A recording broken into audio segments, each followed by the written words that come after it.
ರಾಜಣ್ಣ ವಿಚಾರದಲ್ಲಿ ವರಿಷ್ಠರು ತೆಗೆದುಕೊಂಡಂತಹ ನಿರ್ಧಾರ ಇದೆಯಲ್ಲ, ಹಲವರಿಗೆ ಇದು ಟೆನ್ಷನ್ ಅನ್ನು ಜಾಸ್ತಿ ಮಾಡಿದೆ. ರಾಜಣ್ಣ ತಲೆದಂಡ ಇವತ್ತಿನ ಸಿಎಲ್ಪಿಯಲ್ಲಿ ಕಿಚ್ಚನ್ನ ಹಚ್ಚಿಸುತ್ತ ಹೈಕಮಾಂಡ್ ಖಡಕ್ ಕ್ರಮಕ್ಕೆ ಇವತ್ತಿನ ಮೀಟಿಂಗ್ನಲ್ಲಿ ಕ್ಲಾರಿಟಿಯನ್ನು ಕೊಡ್ತಾರಾ ಸಿಎಂ? ಹೈಕಮಾಂಡ್ ತೀರ್ಮಾನ ನೋ ಕ್ವಶನ್ ಸಂದೇಶವ, ಉಳಿದವರಿಗೂ ಕೈಕಟ್ ಬಾಯಿ ಮುಚ್ಚೆಂಬಂತಹ ಸಂದೇಶವನ್ನ ಈ ಮೂಲಕ ರವಾನಿಸಿದ್ರ ಕಾಂಗ್ರೆಸ್ನ ವರಿಷ್ಠರು ಅನ್ನುವಂತಹ ಪ್ರಶ್ನೆ, ಸಹಜವಾದಂತಹ ಪ್ರಶ್ನೆಗಳಿವೆಲ್ಲವೂ ಕೂಡ ಈಗ ಮುನ್ನೆಲೆಗೆ ಬರ್ತಾ ಇದೆ. ಬಟ್ ರಾಜಣ್ಣ ಅವರನ್ನ ವಜಾ ಮಾಡಿರುವಂತಹ ವಿಚಾರದಲ್ಲಿ ಇಲ್ಲಿಯವರೆಗೂ ಕೂಡ ಒಂದು ಕ್ಲಾರಿಫಿಕೇಶನ್, ಖಚಿತತೆ ಅನ್ನೋದು ಸಿಗ್ತಾ ಇಲ್ಲ. ಡಿ ಕೆ ಶಿವಕುಮಾರ್ ಕೂಡ ಗೊಂದಲದ ಹೇಳಿಕೆ ಕೊಡ್ತಿದ್ದಾರೆ, ಆ ಕಡೆ ರಾಜಣ್ಣ ಕೂಡ ಸಿಎಂ ಕೇಳಿ ಅಂತ ಹೇಳ್ತಿದ್ದಾರೆ, ರಾಜಣ್ಣ ಮಗನೂ ಕೂಡ ಅದೇ ರೀತಿಯ ಸ್ಟೇಟ್ಮೆಂಟು.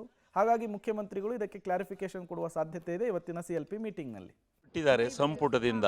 ಈಗ ಹೈಕಮಾಂಡಿಂದ ಮಾತಾಡಿದ್ದಕ್ಕೆ ಶಿಕ್ಷೆ ಕೊಟ್ಟರು, ಯಾತು ಕೊಟ್ಟಿದ್ದಾರೋ ಅದು ವಿಪಕ್ಷ ಟೀಕೆ ಪಾಕೆ ವಿಪಕ್ಷರಿರೋದೇ ಟೀಕೆ ಮಾಡೋಕ್ಕೆ. ಯತ್ನಾಳ್ ಯಾಕ್ರಿ ತೆಗೆದ್ರು? ಅದೇ ಈಗ ಸೆಪ್ಟೆಂಬರಲ್ಲಿ ಅವ್ರು ಹೇಳ್ತಾ ಇದ್ರು, ಎಲ್ಲರಿಗೂ ಗೊತ್ತು ಇಡೀ ದೇಶದ ಜನಕ್ಕೆ. ಈಗ ಇದು ನೋಡಿದರೆ ಇವತ್ತೇ ಕ್ರಾಂತಿ ಆಗಿದೆ ಅಷ್ಟೇ.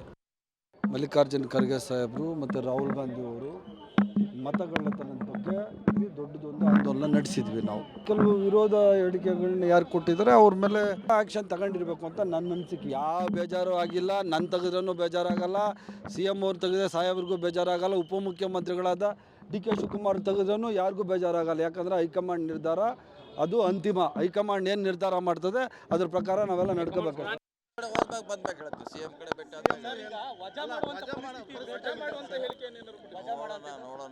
ಟೈಮ್ ಕೊಡಿ, ಈಗ ಹೇಳಲಿಕ್ಕೆ ಆಗಲ್ಲ.